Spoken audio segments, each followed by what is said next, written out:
નમસ્તે મિત્રો, Pallavi Yashvardhan Antani psychiatric social worker. સ્વાગત છે આપ સૌનું યુટ્યુબની વાતમાં. મિત્રો, આ ભાગ બીજો છે, શું હું સાચી છું? એનો એક ભાગની આપણે વિગતે ચર્ચા કરી. માત્ર યુટ્યુબમાં જ મેં આ વાત કહેલી અને ગુજરાતીમાં જ હતી મિત્રો.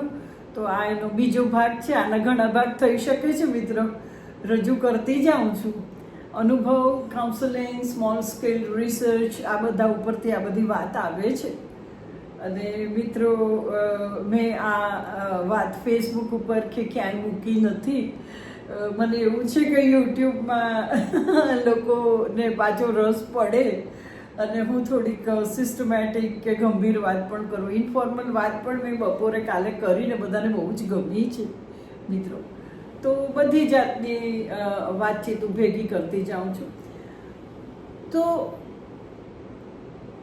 એ અંતર્ગત જ એક બીજો સવાલ. પહેલાં મેં કહેલું કે આપણે દરેકની સાથે આપણા રેફરન્સમાં વર્તવું કે નહીં, કે આપણી વાતચીતની ભાષાનો ટોન અને વ્યવહાર કેવો રાખવો, અને પછી મધ્યમ માર્ગ અને આપણે રસ્તો કે ભલે આપણા સંસ્કાર સ્વસ્ય ભાવ હોય પણ આપણે એમાં ફેરફાર કરવો પડે, એવી વાત હતી. ને મને વાચક વર્ગના સારા લિસનર્સ, શ્રોતા વર્ગના સારા રિસ્પોન્સ પણ મળ્યા મિત્રો. ઘણાએ પર્સનલી પણ કહ્યું, ઘણાએ આમાં પણ લખ્યું. હા મિત્રો, તો આજે જે શું હું સાચી છું, આઈ મીન કે મારું વર્તન કે મારા વિચાર કે મારું સ્ટેટમેન્ટ આવું બધાને થાય છે એવો અભિપ્રેત છે. એનો અર્થ કે તમને આવો અભિપ્રેત આવું થાય છે એવું કહેવાનો મારે હેતુ છે. તો સૌથી પહેલી વાત, let me come to the point, કે દિલની વાત કહેવી. Suppose I always give my example કે મને કંઈક હોય તો હું તો મારી બધી વાત કહું છું દિલની દરેકની સાથે. અને મારી અભિવ્યક્તિ બહુ જ વેરી નેચરલ, બહુ સ્વાભાવિક છે. અને હું બધાને પોતાના માનીને વાત કરવા બેસી જાઉં છું એની કક્ષા પ્રમાણે. એ રીતે મારો દાખલો પણ આપતી હોઉં છું, મારા અનુભવો ટાંકતી હોઉં છું. તો દિલની વાત કેવી, દિલના અનુભવો કેવા, કે પછી દિલ, આઈ ડોન્ટ મીન પ્રેમ, દિલ જે એક્સપ્રેશન, આઈ મીન કે તમારે કેટલું અભિવ્યક્તિ કરવી. અને બીજું, તમારા દિલને એવું પારદર્શક રાખવું કે અભેદ્ય રાખવું. આ એક સવાલ બહુ જ થાય છે કે ભાઈ તમે જે ટ્રાન્સપેરન્સી કહો છો એ કોકને વ્યક્તિને જોઈને જ આપણને એવું લાગે છે કે ના એને ઘણા જુદા જુદા નામ આપે છે લોકો, દરેક પોતાનું ઇવેલ્યુએશન પ્રમાણે. આજકાલ મિત્રો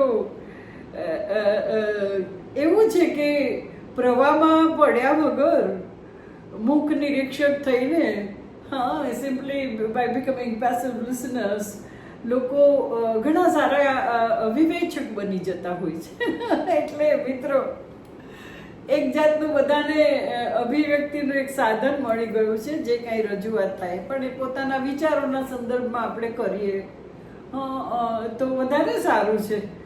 ઇમિડિયેટ ઇન્સ્ટિંક્ટથી જવાબ નીકળે એ નહીં, જરાક શાંતિથી વિચારીને.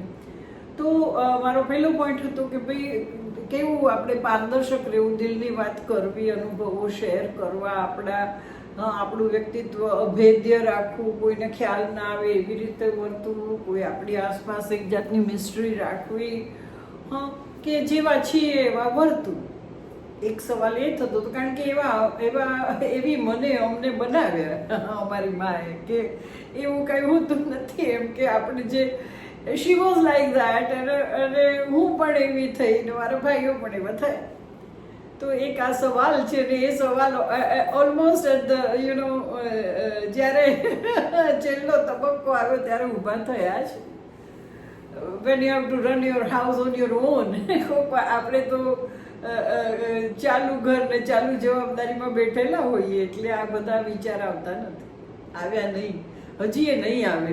કદાચ હું વળગી રહેવા પ્રયત્ન તો કરીશ મિત્રો, પણ કોઈક વખત તો મને એમ થાય છે કે એમ આઈ રાઈટ. તો નંબર 1, ટ્રાન્સપેરન્સી કેટલું આપણે દિલની વાત કહેવી કે નહીં. બીજું કે જ્યારે એ થોડુંક આવી ગયું છે કે આપણે જ્યારે બીજા સાથે વર્તન કરીએ ત્યારે ઇનડિરેક્ટલી પરોક્ષ રીતે તો આપણું ભણતર, આપણા સંસ્કાર, આપણી સામાજિક સ્થિતિ, આપણી આર્થિક સ્થિતિ, આ બધું દેખાઈ જ જાય છે. હા, અને આપણે વર્તન કરીએ એમાં કોઈ પણ જાણી શકીએ છીએ. પણ મને એવો વિચાર આવે છે કે આ બધું રજૂ કરવું જ્યારે રજૂ થઈ જ જાય છે પણ ઘણાને એ સમજણ નથી પડતી, તો એવા વખતે આપણે શું કરવું, એ આપણે રજૂ કરવું કે નહીં. હા, એના સંદર્ભમાં વર્તવું કે સાહજિક રીતે આપણે પ્રવાહમાં બધાની જેવાને જેટલી એ લોકોનો લેવલ હોય એવું થઈ જવું. છાવે ઢાંક્યા સૂરજ ન ઢંકાય એ વાત તો જુદી છે, પણ આપણે આનું માટે અવેર રહેવું કે નહીં જ્યારે વર્તીએ ત્યારે એક એવો સવાલ છે. હા, બીજું કે આપણે ઘણી વખત જોઈએ છે ને ત્યારે એક આની સાથે સાયમલ્ટેનિયસ એક મને દાખલો યાદ સમાંતર એક આવે છે કે ભાઈ ઘણી વખત આપણે ગ્રુપમાં હોઈએ ને, મેં આ ઘણી વાર કહ્યું છે, ત્યારે ઘણી જાતના લોકો હોય, જમવામાં, પાર્ટીમાં, કોઈક વખત બધા ડિસ્કશનમાં બેઠા હોઈએ, અમસ્તા એવી રીતે, ત્યારે ઘણી વાર છે ને તે ઘણા સર્વગુણ સંપન્ન, સર્વ અનુભવી ને બધું એના હાથ નીચે જે નીકળી ગયું ને એવી રીતે જ કે પણ ભાઈ મેં કહેલું કે સામેના માણસ ડૉક્ટર છે, ભલે તમારામાં ડૉક્ટરની ઇન્સાઇટ છે, તમને અનુભવ છે, તમે અનેક બાળકો ઉછેર્યા છે, પણ એને પાસે એ ભણેલા છે ને એના હાથ નીચે આવા અનેક કેસ નીકળી ગયા છે ને એણે એની એબિલિટી સિદ્ધ કરી છે. તો એ કે એની આગળ તમે તમારો વિચાર મૂકી શકો, પણ તમે જે સાચા ને એમાં એ શું કે મને ખબર છે, એ સોર્ટ ઓફ તમારું જે એક્સપ્રેશન આવે એ એટલે આ બતાવું કે નહીં કે ડૉક્ટર થોડું એવું કે હું ડૉક્ટર છું, મને વધારે ખબર પડે, એ તો કે નહીં, એ જે લોકો નમ્ર હોય છે એ ચૂપ રહે છે. એટલે જ કોઈ પણ પાર્ટી કે કંઈ પણ એવું હોય છે કે હવે તો ફોર્મલ આવી રીતના સગાઈ ને લગ્ન ને સ્પીચ બધી થઈ ગઈ છે કોમન. હા, ઓલ આર હેવિંગ કોન્ફિડન્સ, બહુ સરસ બધાને કોન્ફિડન્સ આવી ગયું છે, રાઇટ ફ્રોમ શોપિંગ કે આ કે તે એનો એડવર્ટાઇઝમેન્ટ કરવામાં, વોટ એવર, પોતાના વિચાર રજૂ કરવામાં. તો આ વખતે એટલે જ ઇન્ટ્રોડક્શન હોય છે કે એના વિશે કહે છે કે આ વ્યક્તિ આ છે, એટલે ભાઈ એને તમે આટલા સવાલ પૂછી શકો, એનો આટલો અનુભવ છે, એટલે એના સંદર્ભમાં ઘણા જોતા નથી. તો આવા વખતે તમારે અસ્તિત્વ પ્રગટ કરવું કે નહીં મિત્રો, એક એ સવાલ હતો. અને ત્રીજો પોઈન્ટ કહું કે એક કોઈ રહી નથી જતું. યસ, ત્રીજું એવું હતું, બે પોઈન્ટ ઇઝ મિસિંગ, છેલ્લે હું જોઈ લઉં છું. સબ પોઈન્ટ થોડું દૂર પડે છે મને, આ કંજાઈ જાય. ત્રીજો પોઈન્ટ એ હતો કે આપણે સર્વસુલભ રહેવું. હવે એ ઇઝીલી તમે બધાને મળો, ઇઝીલી તમે બધાની સાથે વાત કરો, તમે બધાને સુલભ. તો એક nowadays it is fashion, I am not free. કાલ મેં બહુ લાંબી વાત કરી, મારે ટાઈમ નથી. તમે સુલભ રહો એ તમારું ડિસ્ક્વોલિફિકેશન, અને તમે જરાક એ બહુ એવા ગણાવો કે આ બહુ સહેલાઈથી મળે છે. એટલે એપોઇન્ટમેન્ટની મુશ્કેલી હોવી જોઈએ, 3 મહિને 2 મહિને મળે, અથવા છેલ્લા 2 સિરિયલને બોલાવે, સમથિંગ લાઈક દેટ. એટલે સુલભ રહેવું. તો આમાં એવું છે કે બહુ સરળતાથી મળી જાય ને એ વસ્તુની કિંમત હોતી નથી. હા, તમે રોજ સવારે ઉઠીને તમે કોઈકનું વેલબિંગ પૂછો, તમે સુલભ હો, તમને એમ થાય કે ના લાવ ને હું જરાક ભાઈ એ ફ્રી નથી કે, તો એમ કે આપણે ગુડ મોર્નિંગ કહીએ એની પાછળ ઘણી બધી ભાવના વૃત્તિ છે. હા, તો આપણે રોજ જ કહેતા હોઈએ તો ઘણાને એવું થાય છે મિત્રો. મને મિત્રો એવો અનુભવ થયો કે ભાઈ લગભગ મારે છે ને તે 30 જણા સાથે બહુ જ આમ ગુડ મોર્નિંગ એવું એ કહે એટલે આપણને એમ થાય આપણે કહીએ ને પછી કોઈક વાર તો એ લોકો કહે કે ના કે આપણે એ આપણા નજીક બની જાય છે ને કોમ્યુનિકેશન આપણી સાથે અમુક રીતે કરે છે તો ઘણી વખત પછી આપણે બહુ જ સુલભ રહીએ ને તો ઘણાને ગુડ મોર્નિંગનો જવાબ ના આપનારા લોકો પણ આપણને સમજે છે એવી આપણને ખબર હોય એટલે આપણે કયા જ કરીએ છીએ ને આપણે એનું ઈચ્છતા નથી રેસિપ્રોકેટ કરે એવું પણ સમટાઈમ્સ ઇટ હેપન કે તમે બહુ સુલભ હો ને તો તમારું ડિવેલ્યુએશન થઈ જાય આવો અનુભવ તો મને છે હું મારો દાખલો તમને આપું કે myself being clinical counsellor psychiatric social worker કે જે અમારા વખતમાં એવું કહેતા હતા કે એ સલાહકાર તરીકે કામ કરી શકે કારણ કે એને એવો અનુભવ હોય ને એને એવી છૂટ હોય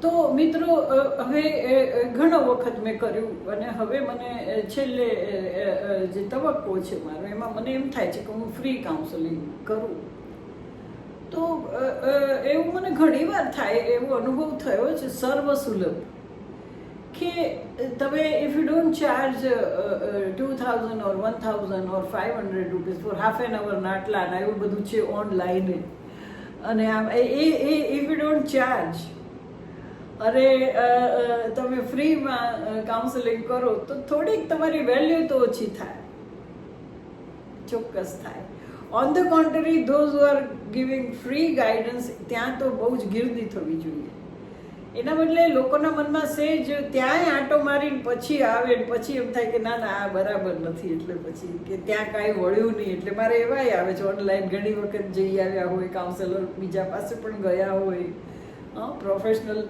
હવે મારે તો છે ને તે મારો તો સ્વભાવ ત્યાં સુધીનું કાઉન્સેલર કે હીલર કયો કે જે કોઈ મિત્રો if I am not feeling well and I am bedridden હું કાંઈક માંદી હોય એવું કે મારે સૂઈ રહેવું પડ્યું હોય some sciatica or some pain or something તો મારું ઇન્ટરેક્શન તો બધા સાથે ચાલુ હોય છે આ આપણું આ વોટ્સએપ ને બધું છે એટલે અથવા તો આ ફેસબુક ને તો તમે નહીં માનો હું સૂતી બધાને ખબર પૂછું કે કેમ છે પછી તમને ફેર પડ્યો કે નહીં કે આ શું થયું નોટ એઝ અ કાઉન્સેલર મારા અમુક વર્તુળમાં કહું છું પણ I have seen that those people એ લોકો હું આટલી બધી માંદી છું તો મને જ્યારે કે ગમે ત્યારે મળે તો દે વોન્ટ આસ્ક કે તમને એક્સિડન્ટ થયો તો કેવું છે બેન હવે ફેર પડે છે એટલે તમે બહુ સુલભ હો ને બહુ સુલભ પૂછે છે આંટી નવરા છે આખી દુનિયાની ચિંતા કરે છે પણ આંટી એટલે ચિંતા નથી કરતા આંટી ખરેખર લાગણીશીલ છે અને અમને તો એવું શીખવાડ્યું છે કે અંદર અમે તો પૂછીએ કે કેમ છે ને શું છે ને એ આપણને કન્સર્ન રહે સાંજ પડે બધા એકબીજાને ખબર પૂછીએ ને કંઈ મદદ થતી હોય કે કંઈ અનુભવ હોય તો એકબીજા સાથે શેર કરીએ now there is no question of family as far as myself is concern પણ એવું કર્યું છે નાના હતા પછી એ કુટુંબમાં હતા એ રીતે તો સુલભ જે છે એની વેલ્યુ ઓછી છે મિત્રો 8-9 સિટિંગ પછી થોડું કાઉન્સેલિંગ કર્યા પછી એની સાથે કનેક્ટેડ લોકોના કાઉન્સેલિંગ કર્યા પછી રસ્તાસર વ્યક્તિ ચડી જાય અને 5-6-7 મહિના થાય એટલે બધે તો રિસર્ચને પૂછ્યું હું તો જાતે ફોન કરીને પૂછું કે ભાઈ કેવું છે ને આઈ જસ્ટ ફોલો અપ કે ભાઈ એને આ મેથડથી ફેર પડ્યો ને એની આવી પર્સનાલિટી હતી તો how far it is applicable એને મારી આ મેથડથી ફેર પડ્યો જુદી જુદી મેથડ હોય છે માણસને કાઉન્સેલિંગ કરવાની તો એટલે સુધી હું કરું સ્ટીલ આઈ સી કે people don't have that sense કે વાર તહેવાર દિવાળીએ બેનને થેન્ક્સ કહીએ અમારું છોકરું કૂદીને નાચીને મજા કરે છે સેટ થઈ ગયું અમે થઈ ગયા અમારે ખલેલ હતી બે વચ્ચે બેને સોલ્વ કરાવીને બેન તો કોઈને કહેવાના નથી એટલે એક બહુ સારી જગ્યા મળી જ્યાં અમે આ કહ્યું તો સુલભ હતા ને એટલે તમારી વેલ્યુ ઓછી થઈ જાય તો આ 3 બાબત હતું કે દિલની વાત કેવી કે તમને આવો અનુભવ થતો જ હશે હું જે જવાબ આપું એવો જ તમારો જવાબ હશે મારા પ્રશ્નનો મારી પાસે જવાબ છે અને હું એવું વર્તવા ટ્રાય કરીશ લગભગ નહીં વર્તી શકું પણ એ ત્રણેય પ્રશ્નના હું તમને હમણાં જવાબ આપીશ, પણ I just want to share કે તમને આવું થાય છે, જસ્ટ અવેરનેસ થોડીક જો ઊભી થાય તો મારો હેતુ હતો. હા, કે એક તો હા, દિલની વાત કેવી કે નહીં, તો એમાં છે ને એના ગેરલાભે છે. તમે તમારી બધી વાત કહી દો, તમારા દિલની વીકનેસ ખબર પડી જાય ને. અત્યારે તો એવો જમાનો છે, પહેલાં જેવું નહોતું. હા, સ્ત્રી દાક્ષિણ્ય અને બેનમાં ને ગમે તેને ઘેર મૂકી આવે, ધ્યાન રાખે, એવું કાંઈ છે નહીં. એટલે બહુ જ તમારે તમારી વાત એટલી બધી સામોનું પાત્ર જોઈને કરવી, અને એને થોડીક તમારે સેન્સર તો મગજમાં કરવી જ, સ્કેન કરવી કે ભાઈ ના ના આટલું બધું મારે નથી કહ્યું. પછી તમને પાત્ર હોય, સામેનું ગ્રુપ બરાબર હોય તો તમે કહી શકો. એમાં એવો એટલો બધો બહુ સવાલ આવતો નથી. તમને વિશ્વાસ હોય, તમારા સગા હોય તો ઈર્ષા થાય, પણ તમારું કોઈ એવું બગાડે તો નહીં લગભગ. પણ તમારા સંબંધી, તમારા મિત્રો, જેને જેલસી હોય, જેને તમારી સાથે સારી રીતે બોલતા હોય, પણ એમ થાય બહુ ચગી છે ને, સારું થયું, જરૂર, દેટ સોર્ટ ઓફ થિંગ. ક્યાં ઠેકાણું તો જો ઝાપે પહોંચે ને જ કે ક્યાં ઠેકાણું તું, શાક તો સાવ ભંગાર, દેટ સોર્ટ ઓફ થિંગ. પણ તેણે કર્યો ને યાર, બોલાવ્યા છે, હવે તમે સારું કરીને ખાઈ લેજો. સોરી સમટાઈમ્સ આ બીકમ. પછી મિત્રો બીજું જે મેં કહ્યું કે પાત્ર પ્રમાણે કરવાનો ગેરલાભ બધો છે. પછી જે સ્થિતિ તમારી બતાવી કે નહીં, હું કહું છું ને કે એ લોકોને ઘેર એ વસ્તુ ન હોય. મને તો એવો અનુભવ થયો કે ઘણા બિલકુલ ટોટલ કામ કરતા હોય, ઘેર કરી લેતા હોય, ને આપણે ત્યાં બધી સગવડ હોય, તો એ લોકો આપણા જે વર્કર હોય એની ઉપર એટલી દમદમાટી મારે ને, એટલું બધું કે આમ કરી દે ને આમ કરી દે. ઘેર દે આર ડુઈંગ. એટલે એવું નથી કે એને ઘેર કરે છે એટલે અહીંયા કરવા માંડવું, પણ આખું માણસ ફરી જાય છે. તો આવા સંજોગોમાં આપણે આપણું નોલેજ અપમાન કર્યા વગર બતાવી દેવું. જો બહુ જ ખોટી ચર્ચાએ વાત ચડતી હોય અને બહુ જ જ્ઞાતા હોય એવું કોઈ કરતા હોય તો, અથવા તો તમારા સોશિયો ઇકોનોમિકલી તમને બહુ જ મેનિપ્યુલેટ કરતા હોય અને એની વાત બહુ, તો ત્યારે તમારે બહુ જ કે ભાઈ મારી તો, હું તો આટલું કરી શકું, હું આવું કરું છું, હું આવું માનું છું, એવું ડિગ્નિફાઈડ રીતે સંબંધ બગાડ્યો વગર કહેવું તો ખરું. હું તો નથી કહી શકતી, મને તો બહુ બીક લાગે કે હાય મને રિજેક્ટ કરશે તો.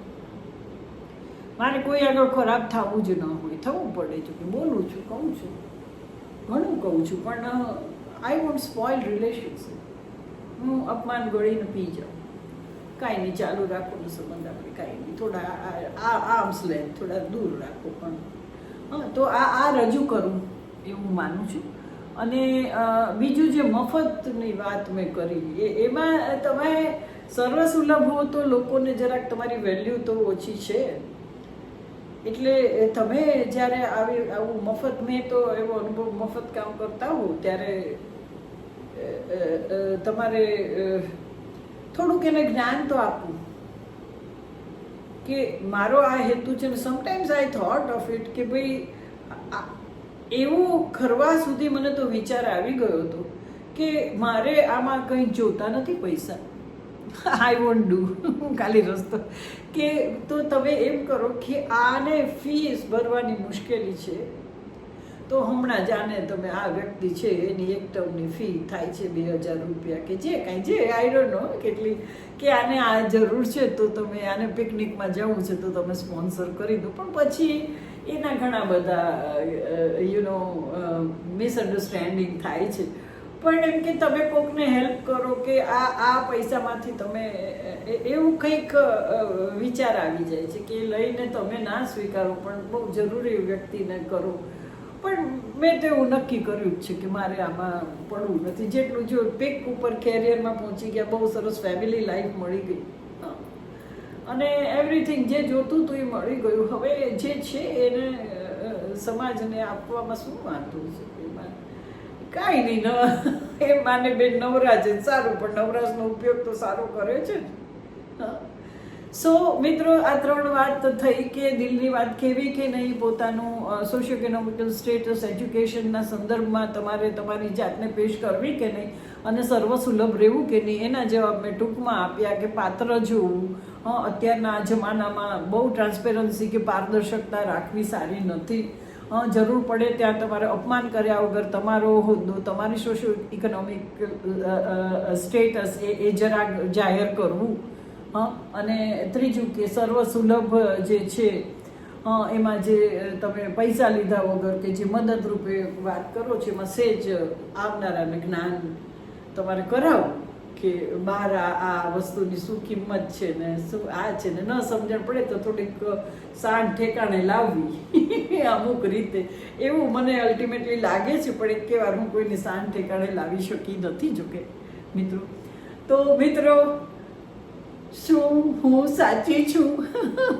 તમને હું પૂછું છું, તમને આ વાત ગમી હોય તો ચોક્કસ કહેજો મિત્રો. ધીસ ઇઝ એક્સક્લુઝિવલી ફોર યુટ્યુબમાં હું મૂકું છું. મિત્રો, તો જરૂર સાંભળજો. Thank you so much. And ફરી આવીશ એક્સક્લુઝિવ યુટ્યુબ માટે વિષયો લઈને. મિત્રો, God bless you. Thank you.